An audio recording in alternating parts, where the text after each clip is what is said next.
El productor y promotor cultural Jorge Delgado analizará las distintas normas que sobre el tema de promoción de la cultura se han debatido este año.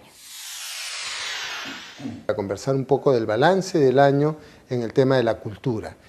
Quizás convenga comenzar, Jorge, que nos expliques un poco cómo es este tema del concepto de cultura. La verdad es que efectivamente hay una idea, la gente que tiene de la cultura, como que es un concepto académico, ¿no? Y la cultura es algo mucho más real para la gente y es cuestión de simplemente ver alrededor. Cuando estamos comiendo, la comida que se come, nuestra famosa gastronomía reconocida universalmente, internacionalmente, esa es una expresión de nuestra cultura, lo que se llama la cultura viva.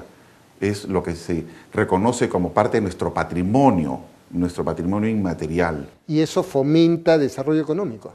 Efectivamente, ya se ha reconocido y se ha visto cómo este tema de la gastronomía, por ejemplo, mueve las cadenas productivas desde la agricultura hasta los restaurantes, que mueven miles de dólares, vamos a decir, inclusive porque están en el extranjero, y se da trabajo a muchísimas personas.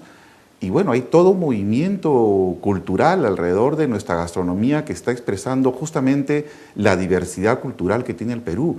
Ahí podemos ver cómo la influencia de lo indígena, de lo negro, de lo asiático, de lo italiano que ha venido al Perú también, toda esta diversidad cultural que forma parte de esta gran identidad nuestra, se expresa justamente a través de la gastronomía, pero no es solamente a través de la gastronomía, se expresa a través de todas nuestras manifestaciones culturales que se reconocen, como te decía, como parte de nuestro patrimonio inmaterial o nuestra cultura viva, que tiene que ver con nuestra música, con los cuentos, las tradiciones, las leyendas que son propiamente peruanas, tiene que ver también obviamente con las lenguas que se hablan en el Perú, con las lenguas nativas.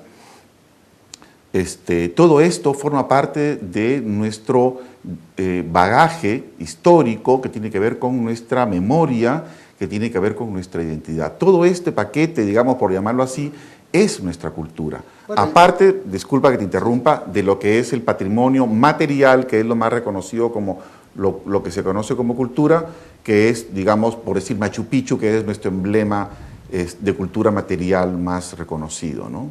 ¿Cómo esta diversidad cultural, cómo ha sido afectada por la regionalización y por la urbanización del país?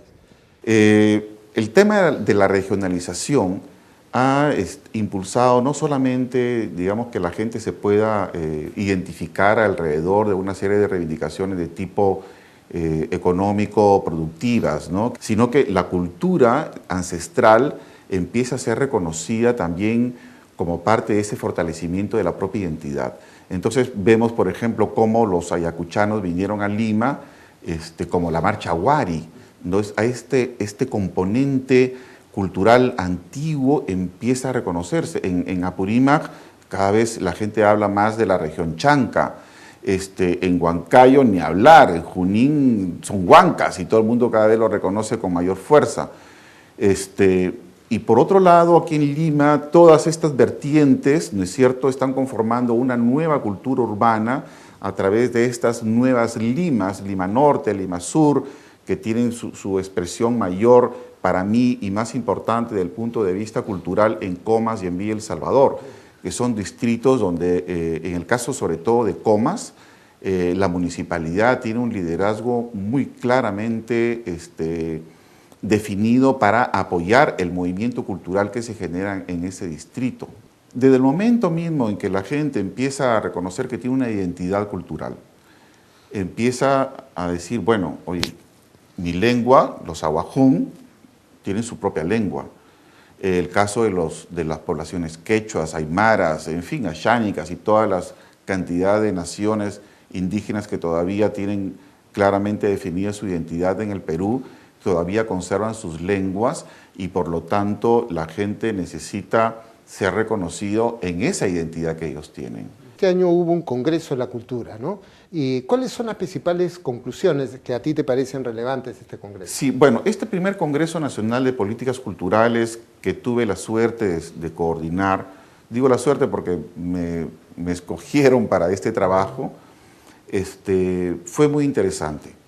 Y es que por primera vez en el país, y esto lo digo con cierta pena, que fue gracias a los españoles, o sea, un país extranjero que auspició esto, que gracias a este proyecto, por primera vez, el sector de la cultura del país nos pudimos ver las caras, conocernos y reconocernos y hablar en un lenguaje común, que era el lenguaje de las políticas culturales.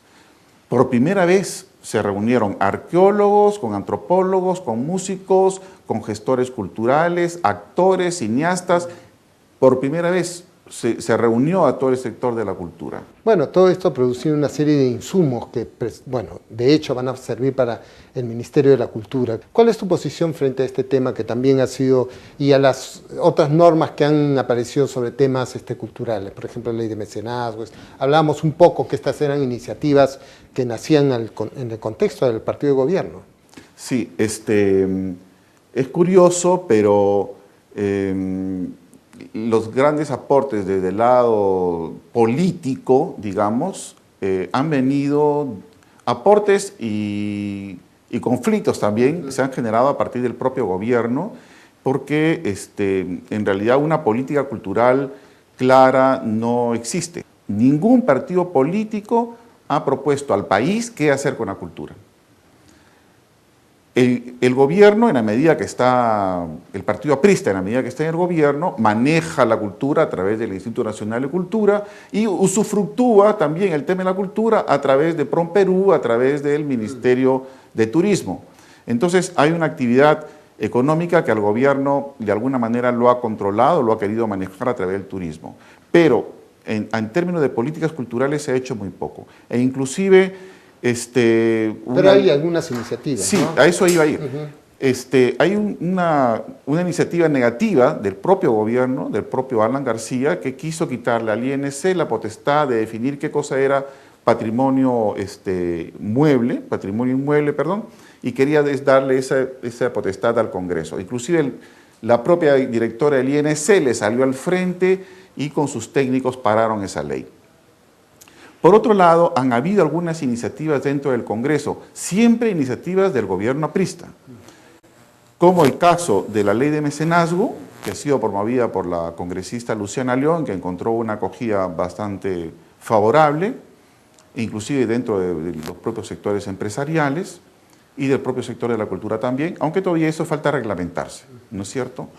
Y otra ley que está en discusión, que es una propuesta de ley que el congresista Peralta tuvo la iniciativa para una nueva ley de cine, pero que encontró de pronto una contraoferta de otra ley del congresista Carlos Raffo, de la bancada fujimorista, una ley de cine a favor de las empresas distribuidoras transnacionales que quería, o que quiere competir con la ley de Peralta, ¿no es cierto? Y curiosamente, en este caso, no entendemos muy bien esto, pero la congresista Luciana León del partido aprista apoya la ley del fujimorista, la ley de Carlos Raffo. Entonces vemos cómo dentro del propio partido aprista hay ese tipo de conflictos o de contradicciones, ¿no?